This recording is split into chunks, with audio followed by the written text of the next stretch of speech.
Sem exagero, esta é uma das mais belas peças da arquitetura europeia do Renascimento, o claustro principal do Convento de Cristo, em Tomar. Mas este claustro é muito mais do que um tesouro universal da arte do Renascimento. É a construção que rompe de vez com o nacionalismo de Dom Manuel I e abre Portugal ao cosmopolitismo do Renascimento.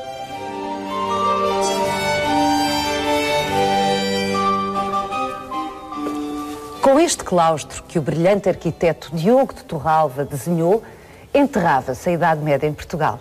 Vai querer saber mais? Venha connosco nesta visita guiada.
O João Paulo costuma dizer que qualquer estudante de arquitetura devia obrigatoriamente conhecer, visitar, decorar este claustro principal do Convento de Cristo. É verdade, é verdade. E efetivamente, como a Paula dizia ainda há pouco, esta é uma peça extraordinária, uma obra-prima mundial para a história da arquitetura. Uma coisa que é aparentemente tão serena, quase séria, diríamos chata, não é? É uma planta quadrada, quase um só material que constrói tudo isto, mas depois, olhando com atenção, percebemos uma série de aspectos que são, do ponto de vista formal e espacial, extraordinários. Bom, esta ideia de 3 arcos que se repetem em cada uma das faces do tal quadrado da planta e que são intervalados por pares de colunas. E esse tema do piso térreo depois repete-se no piso superior, mas numa escala ligeiramente diferente. Os arcos são mais pequenos, as colunas são mais pequenas também, e os arcos de cima, então, são combinados com uns pilares mais ou menos quadrados, mais retangulares até do que quadrados, para dizer a verdade. E depois começamos a olhar a definição dessas colunas, as ordens clássicas, e elas são diferentes também, de piso para piso. E há umas, como digo, mais pequenas e outras maiores, elas jogam com estes ritmos, e esta repetição em ritmos diferentes, de escalas diferentes, linhas retas, horizontais, linhas retas, verticais, a sucessão dos arcos em cima e em baixo. Bom, tudo isto faz como que uma sinfonia, não é? Uma peça musical, uma composição. Exatamente. Com temas contrapostos. Eu estava a ouvir e estava a pensar, música, há um tema, há um tema de base, uma frase musical, não é? E depois há variações sobre esse tema. Exatamente. Não é? Absolutamente controladas.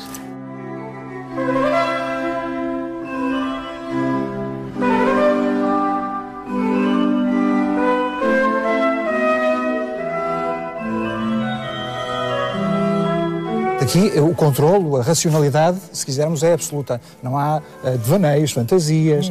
É uma regra à partida que se coloca no terreno, digamos assim, e é o uso dessa geometria e dessas regras da arquitetura clássica. Quando diz clássica, evidentemente, a antiguidade clássica. E desta perspectiva, concretamente, nós conseguimos ver a diferença abissal de linguagem estética entre aquilo que é descrito como o estilo manuelino, Dom Manuel I, que é aquele rendilhado, aquela, eu diria em linguagem comum, uma renda de bilros quase, não é? Por cima, e depois o rigor, a sobriedade, a austeridade, serenidade. Deste claustro, que é feito, de facto, já a mando de Dom João III, correspondendo a outro paradigma, a outro modelo, que é um modelo romano da Antiguidade Clássica. Exatamente. É claro que nós estamos a fazer esta visita ao claustro grande, o claustro principal do convento, mas o convento de Cristo tem essa importância extraordinária para a história da arquitetura portuguesa, que é combinar estas diferentes épocas e, de facto, este contraste entre a obra manuelina e a obra do arquiteto Torralva torna evidente essa passagem dos tempos, não é?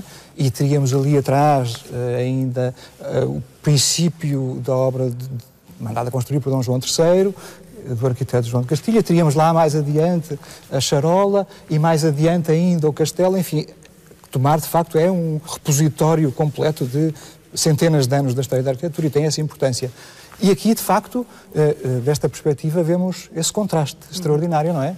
Que tem umas décadas de diferença apenas no tempo. Não é muito o tempo que passa e que leva a corte, os arquitetos, a passarem daquela concepção estética super decorada, não é? Hiper decorada, cheia, podíamos dizer. Hoje diríamos isso pop, não é? Uma coisa excessiva, não é? Completamente hiperbólica. E muito codificada do ponto de vista da imagem, da iconografia, não é? Todas aquelas figuras é suposto terem um significado, tudo aquilo está codificado, cheio de mensagens mais ou menos evidentes, hoje em dia mais ou menos conhecidas também, e objeto de muita especulação, é claro, e muito figurativas. E o que aqui neste claustro temos é justamente o afastamento dessa concepção, não é? E aqui temos, alguém já disse que isto parecia uma maquete construída. Cá está, é aquilo que se poderia ver numa maquete, não é? Num modelo reduzido. É uma boa analogia. Está aqui plenamente construído. Como é que este claustro, com tantas peças magníficas que há na Europa, e concretamente se falarmos do Renascimento, podemos falar de Itália, podemos falar de França, porque é que este claustro, em particular, sendo belíssimo, como vemos que é belíssimo, como é que ele foi classificado como um dos mais belos da arte renascentista europeia? Porque, de facto, aquilo de que falávamos há pouco, desse jogo compositivo quase musical, não se limita aqui a interpretar aquilo que eram os padrões italianos da época, que de facto são muito importantes aqui, também já o veremos daqui a pouco, com mais detalhe. Mas aqui junta-se uma outra coisa que é uma certa cultura arquitetónica portuguesa própria. Esta questão da espessura que as paredes têm, por exemplo. Em Itália a aposta era tornar tudo o mais ligeiro, o mais evanescente possível. Fazer quase desaparecer a forma arquitetónica, tornar muito transparentes os espaços. Aqui o que nós temos é estas paredes muito espessas, muito gordas e, sobretudo no piso de cima, isso adquire uma qualidade excepcional. Esses conjuntos de pilares de secção retangular que se justapõem, criam espaços sucessivos, uma espécie de diafragmas, quase células habitáveis, não é? São quase corredores, quase compartimentos que ficam dentro da parede. Isso é uma coisa muito portuguesa, é muito da arquitetura portuguesa, a espessura, o peso, a ligação à terra, um certo atavismo cultural, se calhar, e construtivo, técnico, não é de não querermos grandes ousadias, não é do... eu costumo dizer, bem, agora sem mãos, não é? Essa coisa um bocadinho disparatada, mas porquê que devemos ter esses impulsos de leveza? De leveza ou de grande astúcia tecnológica? Não é isso que é importante. Aqui há, de facto, um jogo espacial e de luz, e esta luz de hoje é absolutamente perfeita para vermos isso.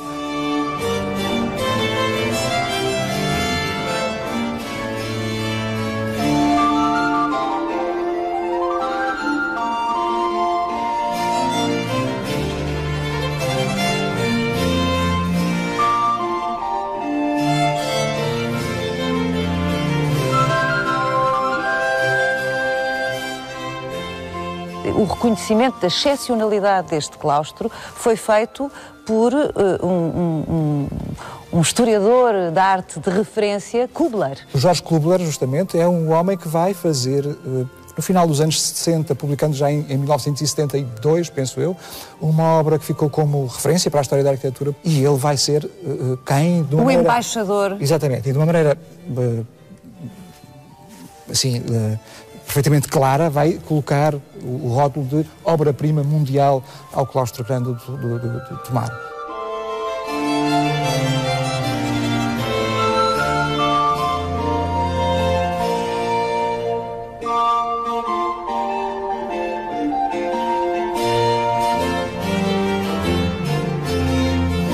O encomendador Dom João III. A determinada altura, já no final da sua vida, Dom João III decide que este claustro devia ser reformulado. O argumento usado na altura é de que ele estava incompleto, estava perigoso, estava meio arruinado. Perigoso? Julgo que se diz isso mesmo. Diz-se isso mesmo, mas exatamente é aí que reside a incógnita. O que é que faz com que um monarca que gastou muito dinheiro, para não falar no dinheiro que Dom Manuel I, o seu pai, já tinha gasto. Não é? O Dom Manuel I chegou a ser o rei mais rico da Europa, não é? Estamos a falar do início dos descobrimentos. E, contudo, consegue chegar ao fim do seu reinado quase na falência, com o que gastou os Jerónimos, etc. E Dom João III tem um reinado de crises permanentes. Não é? Gerir um império com a vastidão que este tinha, com os ataques militares e efetivos, não é? Em todos os territórios, era difícil. E era caro. Era caro, e houve crises climáticas, inclusivamente, que dificultaram muito a vida em Portugal nesta altura. Esta primeira obra de João Castilho, inicialmente encomendada por Dom João III, e a segunda obra, que é no fundo esta que estamos aqui a ver, de Diogo de Torralva, o segundo arquiteto, a quem Dom João III encomenda a reformulação deste claustro, medeiam quantos anos? Pouquíssimos. A que propósito é que num ambiente de crise, com uma obra recém-feita para todos os efeitos, o mesmo rei manda fazer outra por cima da que existia? Não há explicação conhecida. Não sabemos porquê. Há quem diga que é um capricho, não é? Os especialistas debatem-se com esse problema. É uma exorbitância, assim. Agora, há uma intenção, antes de mais estética, certamente, porque aquilo que aqui temos é substancialmente diferente daquilo que aqui estava.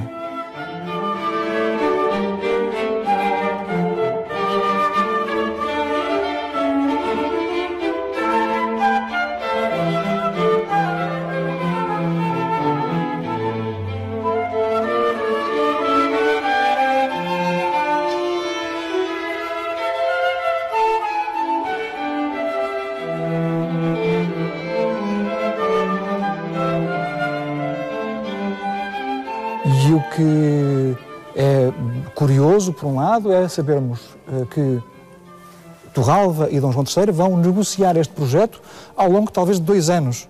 Há referências, embora não saiba com detalhe, há referências a essa negociação, o rei interessado em acompanhar os desenhos, a evolução do projeto, até dar a sua aprovação final.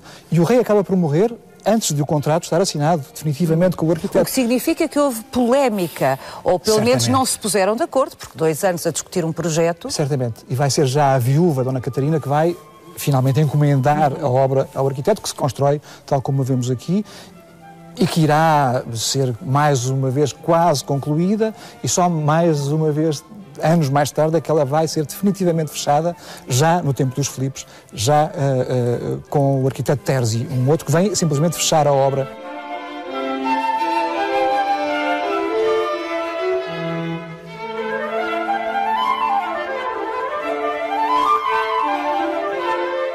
O que nos leva, João Paulo Martins, a uma questão sobre a qual eu tenho sempre curiosidade, que é a qualidade ou o critério do encomendador. Dom João III discutia desenhos com arquitetos porque... sim. Dom João III era um sujeito, era uma pessoa com uma formação clássica e com um interesse muito especial na arquitetura, como era de resto corrente na corte, os seus irmãos também, há vários com essa formação erudita, internacionalista do seu tempo, e é corrente com outros monarcas da época na Europa terem esse interesse muito especial nesta arte da arquitetura. Enfim, é a materialização para a posteridade do seu tempo, da sua sociedade, da sua visão do mundo, que está presente em cada momento na arquitetura, não é? E havia essa percepção. a erudição de Dom João III e o interesse particular pela arquitetura teve, aliás, efeitos fortes em Portugal, concretamente, porque ele manda traduzir uma obra de referência na história da arquitetura. É verdade. O caso é o Tratado de Vitrúvio. É um tratado de arquitetura de um autor romano, do século I a.C., que andou perdido durante muitos séculos, toda a Idade Média, e é descoberto em 1415, penso que é a data, descobre-se uma cópia manuscrita. Início do século XV. Exatamente. E descobre-se uma cópia manuscrita e, isso vai ser o fundamento para a redescoberta da arquitetura romana, clássica, e para toda a reinterpretação que a partir daí vai acontecer pela Europa fora. O Tratado de Vitrúvio tinha uma particularidade, só foi descoberto o texto. As imagens que o acompanhavam originalmente perderam-se para sempre, ao que parece, e, portanto, isso foi um estímulo tremendo. Se, por um lado, o Vitrúvio, aquele tratado, impunha normas, não é? As ordens clássicas, dizia como é que se devia proporcionar, como é que se devia construir, ordenar, compor um edifício de acordo com as regras clássicas da antiguidade, sempre com sentido de império, não é? De mundo unitário, composto de diversas partes, enfim.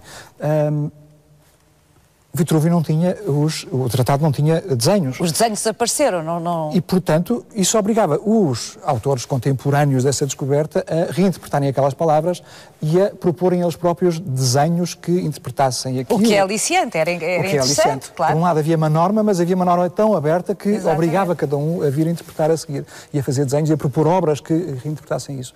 Bom, de facto há uma imensa diversidade de abordagens a partir daí, a começar em Itália, obviamente, não é? Onde as ruínas estavam muito presentes ainda e essa memória física efetiva estava muito vivida.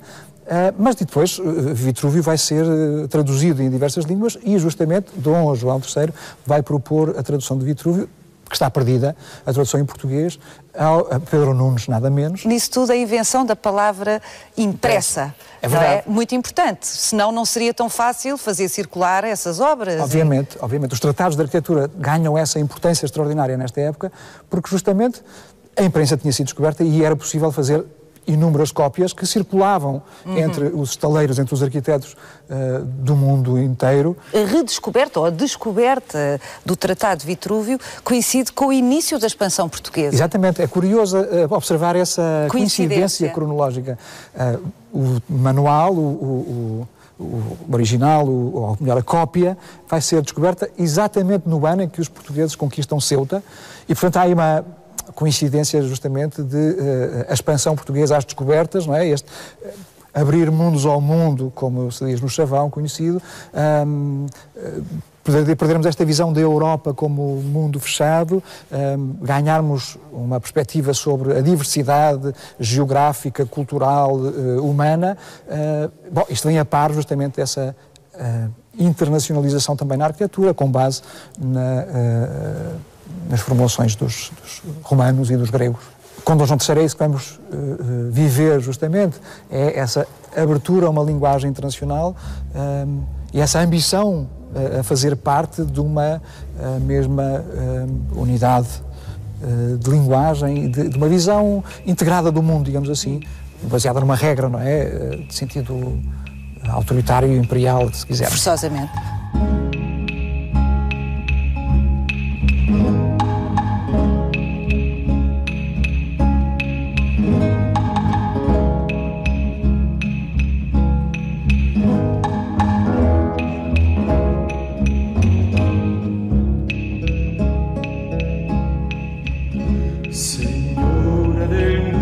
Princesa, se has de tal bueno aparina, aquel soberano supremo Señor, por suma bondad vencido al amor, de vuestro metraje de manso pastor, porque te lo y a la oveja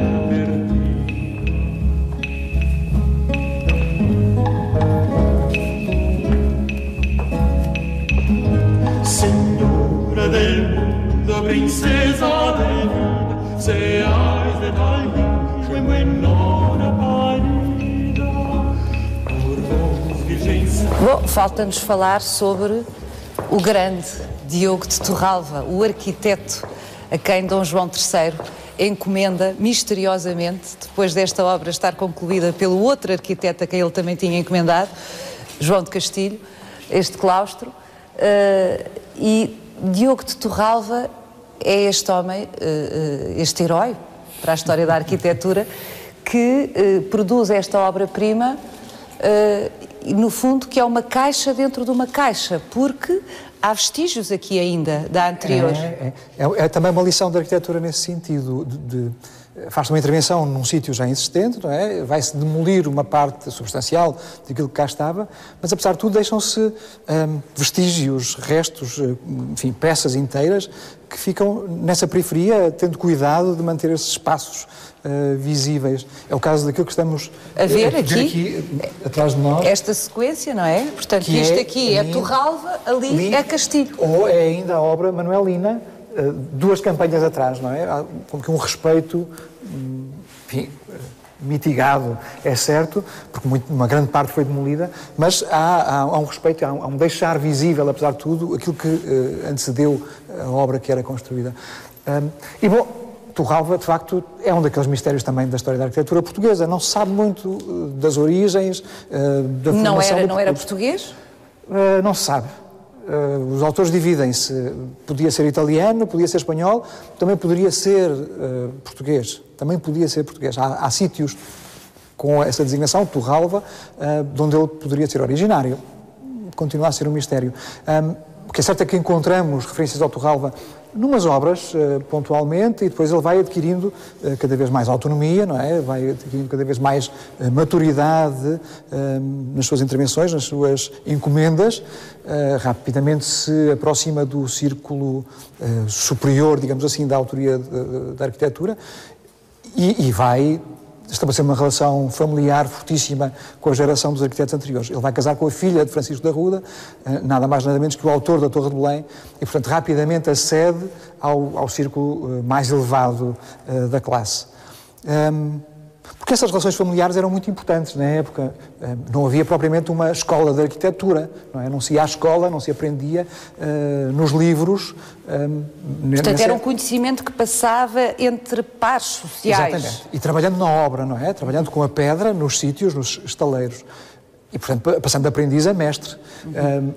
O que o Torralva vai fazer é essa passagem também do conhecimento prático ao conhecimento teórico, erudito. Ele vai ser justamente a primeira geração de arquitetos que tem a possibilidade de aceder aos tais tratados de arquitetura, aos tais manuais de arquitetura clássica, onde já existem textos, onde já existem desenhos, e isso faz toda uma diferença. O seu conhecimento é não só prático, do estaleiro, mas também construído nessa relação com a cultura internacional do momento.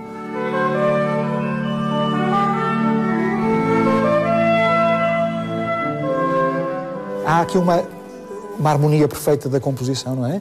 Há uma definição de um tema que é justamente derivado depois nas suas diversas aplicações espaciais. Uma sinfonia magnífica. Exatamente.